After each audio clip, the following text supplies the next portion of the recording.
இப்போ மக்கள் மருத்துவரெல்லாம் கடவுளாக ஏன் நினைக்கல? இப்போ இனிமேல் கடவுள் தான். மருத்துவரே என்ன பண்ணுறாரு? அவரே தன்னை கடவுளாக நினைக்கல.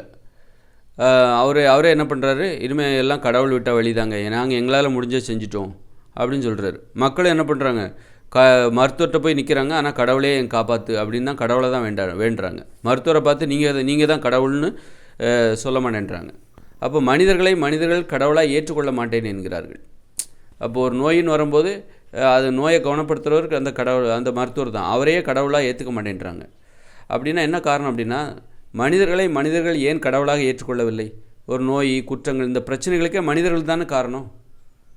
மனிதர்கள் தானேப்பா காரணம். இந்த நோய்க்கு என்ன காரணம்? மனிதர்கள் தான் காரணம். அதனால தான் மனிதர்களை அப்போ அதை குணப்படுத்துறதுக்கு மருத்துவர்கள் வராங்க. அப்படிங்கும்போது அதனால தான் அவங்களால மனிதர்களை கடவுளாக ஏற்றுக்க முடியல. இங்கே குற்றங்கள் நடக்கிறதுக்கு என்ன காரணம்? ஏன் போலீஸ்காரங்களை கடவுளாக நினைக்க மாட்டேன்றாங்க? போலீஸ்காரங்க சட்டம் ஒழுங்காக பாதுகாக்கிறாங்க அப்படின்னா அவங்கள நீங்கள் கடவுளாக நினைக்க வேண்டியது தானே. ஏன்னா போலீஸ்காரங்களும் குற்றங்கள் செய்பவர்களும் மனிதர்கள் தான். அதனால் பொதுவாகவே மனிதர்கள் மீது மக்களுக்கு ஒரு வெறுப்பு. யாரோ இப்போ இங்கே ஆடு மாடுகள் தான் நோய்களுக்கு காரணம் அப்படின்னா அப்போ அந்த நோய்களிடமிருந்து மனிதர்களை பாதுகாக்கிற மருத்துவரை கடவுளாக ஏற்றுப்பாங்க. ஆனால் நோய்களுக்கு காரணமும் மனிதர்கள் தானே. அப்போ பொதுவாக மனிதர்கள் தான் நோயையும் ஒரு குழந்தைய கிள்ளி விட்டுட்டு தொட்டில் ஆட்டுறதும் இந்த மனிதர்கள் தான். அப்போ மனிதர்களை எப்படி இவங்க கடவுளாக ஏற்றுப்பாங்க? அதனால தான் இந்த அப்போது ஏன் மனிதர்கள் மனிதர்களை கடவுளாக ஏற்றுக்க மாட்டேன்றாங்கன்னா, இங்கே இருக்கிற பிரச்சனைகள், நோய்கள், விபத்துகள் எல்லாத்துக்கும் என்ன காரணம்? மனிதர்கள் தான் காரணமாக இருக்கிறாங்க. மனிதர்களிடமிருந்து மனிதர்களை பாதுகாக்கிற ஒரு வேலையை செய்கிறாங்க. இப்போ ஒரு மருத்துவர் இருக்கார், அவர் ஒரு நோயாளியை குணப்படுத்துகிறார். சாகின்ற தருவாயில் இருக்கிற சாக போகிற ஒரு நோயாளியை தனது மருத்துவ மேலே குணப்படுத்திட்டு வீட்டுக்கு வர்றாரும்போது வண்டி ஓட்டிகிட்டு வர்றார், காரில் வர்றாருன்னு வச்சுக்கோங்க. அவருடைய காரில் அவர் செஞ்ச தப்புனால ஒரு விபத்து ஏற்பட்டு ஒரு 2-3 பேர் இறந்து போயிடுறாங்க.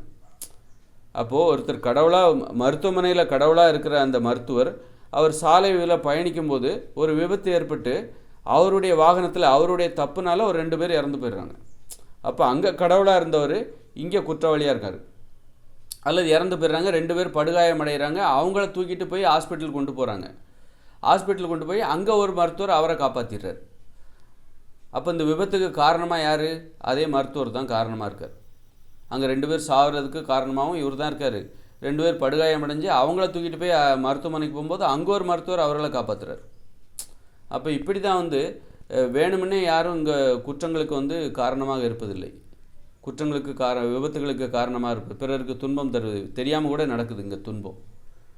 அதனால் மனிதர்கள் இங்கே கடவுளாக இருக்கிற ஒரு மருத்துவர் தான் ஒரு நோயாளியை குணப்படுத்தினார். சாகின்ற தருவாயில் இருக்கிற ஒரு நோயாளியை குணப்படுத்திட்டு வீட்டுக்கு போகும்போது அந்த வாகனத்தை ஓட்டிகிட்டு போகும்போது அங்கே ஒரு விபத்து ஏற்பட்டு அங்கே 2 பேர் இறந்து போயிடுறாங்க. அப்போ அங்கே கடவுளாக இருந்த மருத்துவமனையில் கடவுளாக இருந்த அந்த மருத்துவர் அதுவே வாகன விபத்தின் போது ஒரு 2 பேர் சாவதற்கு காரணமாக இருக்கிற ஒரு பேயாக மாறிவிடுகிறார், ஒரு சாத்தானாக மாறிவிடுகிறார். பார்த்தீங்களா? அதனால தான் மனிதர்களை ஏன் மனிதர்கள் கடவுளாக ஏற்றுக்க மாட்டேங்கிறாங்க அப்படின்னா இந்த மாதிரி தான். இந்த குற்றங்கள், விபத்துகள், மரணம் எல்லாத்துக்கும் காரணம் யார்? இந்த மனிதர்கள் தான். இப்போ ஒருத்தர் சாகின்ற தருவாயில் இருக்கிற ஒருத்தர் மருத்துவமனைக்கு போகிறாருன்னா அவர் ஏன் சாகின்றது? நோயினால் அந்த நிலைமைக்கு அவர் மருத்துவமனைக்கு போகிறார். அப்படின்னா நோய் எதனால் வந்தது?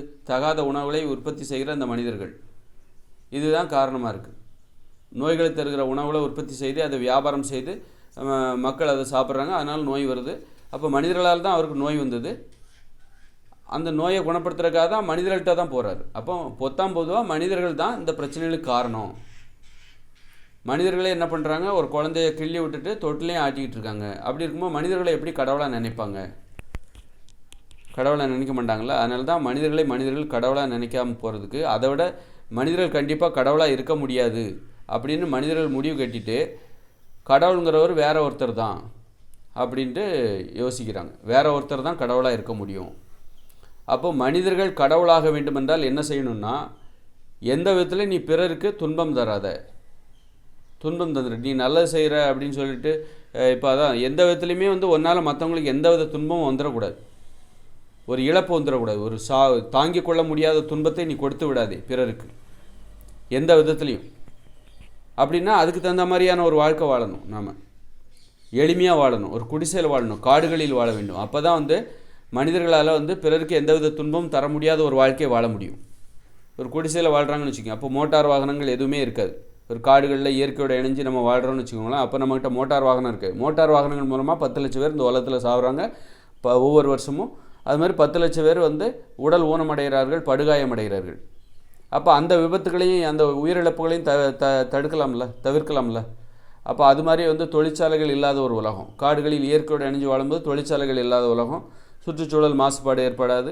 அதுபோல் நோய்கள் இல்லாத. அப்போ வந்து நோய்களுக்கு காரணம் என்னது? இந்த மாதிரி தகாத உணவுகளை நம்ம சாப்பிட்றோம், உப்பெல்லாம் போட்டு சமைச்சு சாப்பிட்றோம், அரிசி, மாமிசம், கேழ்வரகு, இந்த மாதிரி உணவு கட்டுப்பாடு இல்லாதனால நோய்கள் வருகிறது. அப்போ நீங்கள் காடுகளில் வாழும்போது உங்களுக்கு உப்பெல்லாம் கிடைக்காது, இயற்கையோடு இணைஞ்சு வாழும்போது உப்பு கிடைக்காது, நோய்கள் வருவதற்கு வாய்ப்பே இல்லை. அப்படிங்கும்போது என்ன ஆகுது? அப்போ அந்த மாதிரி பிறருக்கு துன்பம் தராத ஒரு வாழ்க்கையை வாழ வேண்டும் என்றால் அதற்கேற்றாற் போன்று இந்த உலகத்தையே மாற்றணும். இந்த உலகத்தில் வாழ்ந்தால் நீ பிறருக்கு துன்பம் தராமல் இருக்கவே முடியாது.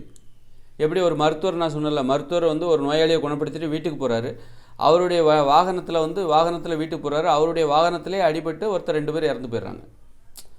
அப்போ அவரால் வந்து ஒரு உயிரை காப்பாற்றணும்னு நினச்சி காப்பாற்றுறாரு. ஆனால் அவரையே அறியாமல் செய்த தவறுனால 2 பேர் இறந்து போகிறாங்க ஒரு வாகன விபத்தில், அவருடைய வாகனத்தில் அடிபட்டு. அப்போ இப்படி தான் வந்து மனிதர்கள் தெரிஞ்சும் தெரியாமலும் கூட நடக்குது.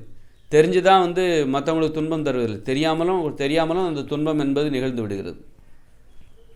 அதனால் இந்த உலகத்தில் வாழ்ந்தாக்கா நம்ம பிறருக்கு துன்பம் தராமல் வாழவே முடியாது. என்றைக்கு வந்து நம்ம பிறருக்கு துன்பம் தராத ஒரு வாழ்க்கை வாழ்கிறோமோ அப்போ தான் மனிதர்களை கடவுளாக நினைத்து கொள்வார்கள். மனிதர்களை ஏன் கடவுளாக நினைக்கல?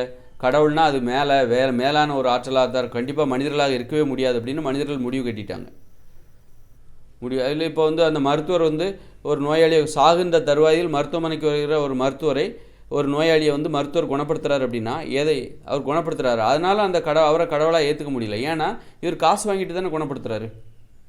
அதற்காக இல்லை, அரசு மருத்துவமனையாக இருந்தால் கூட அரசாங்கத்திலேருந்து சம்பளம் வாங்குறாரு. அப்புறம் தனியார் மருத்துவமனைன்னா இப்போ ஒருத்தர் மாரடைப்பில் வர்றாரு, அவரை குணப்படுத்திட்டார். சாக போகிற ஒருத்தர் குணப்படுத்திட்டார். அதுக்கு ஈடாக சம்பளம் நல்ல காசு வாங்கிக்கிறார். 5 லட்சம் 10 லட்சம்னு உறிஞ்சி விட்டுறாரு. அதனால தான் இந்த மருத்துவர்களை மக்கள் கடவுளாக நினைக்க மாட்டேங்கிறாங்க. இந்த மனிதர்களுக்கு செய்கிற சேவைக்கு கூலி கேட்கிறார்கள். அப்போ இவங்க எப்படி கடவுளாக இருக்க முடியும்? அப்படிங்கிறது மனிதர்களை கடவுளாக ஏற்றுக்கொள்வதில்லை என்பதற்கு இதெல்லாம் ஒரு காரணமாக. அப்போ எப்போ மனிதர்களை கடவுளாக ஏற்றுப்பாங்க அப்படின்னா, மனிதர்களால் எந்தவித துன்பமும் தராத ஒரு வாழ்க்கை வாழ வேண்டும். மனிதர்களால் இந்த மாதிரி தாங்கிக் கொள்ள சின்ன சின்ன துன்பம் வரதான் செய்யும்.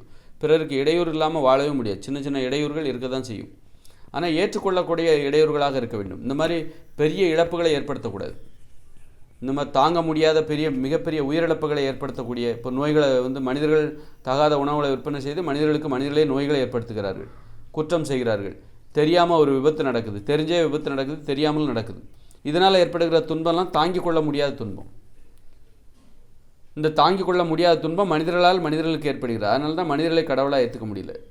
மனிதர்களால் வந்து துன்பம் ஏற்படுது அப்படின்னா அது தாங்கிக் கொள்ள முடியுது, ஏற்றுக்கொள்ளக்கூடியது. அந்த துன்பம் எனக்கு வேணும், அது நல்லா இருக்குது. இன்பமும் துன்பமும் இயற்கையானது. அது எளிமையாக இருந்தால் அது மக்கள் விரும்புவாங்க. அந்த இன்பமும் துன்பமும் மக்கள் விரும்புவாங்க. சண்டை போடுறது கூட நம்ம வந்து எளிமையாக சண்டை போடுறோம்னு, உரிமையோடு சண்டை போடுறோம் அப்படின்னா அந்த சண்டை நமக்கு பிடிச்சிருக்கும். ஏன் நம்ம இன்றைக்கி சண்டை போடாமல் 2 நாளாக நம்ம சண்டையே போடல தெரியுமா? ரொம்ப இதுவாக இருக்குது, சண்டை போட்டால் தான் நல்லாயிருக்கும். அந்த மாதிரி ஒரு வாழ்க்கை வாழணும்.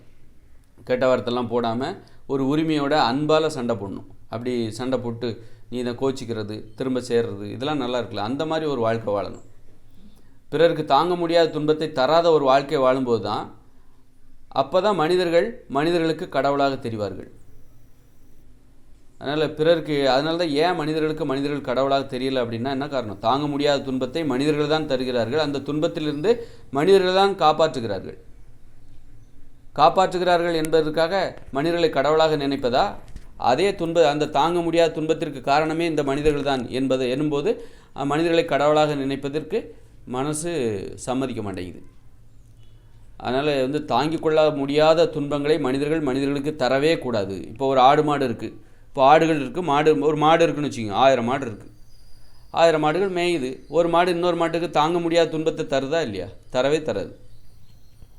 ஒரு மாடு இன்னொரு மாட்டுக்கு தாங்க முடியாத துன்பத்தை என்றைக்காவது கொடுத்துருக்கிறதா? கொடுக்காது.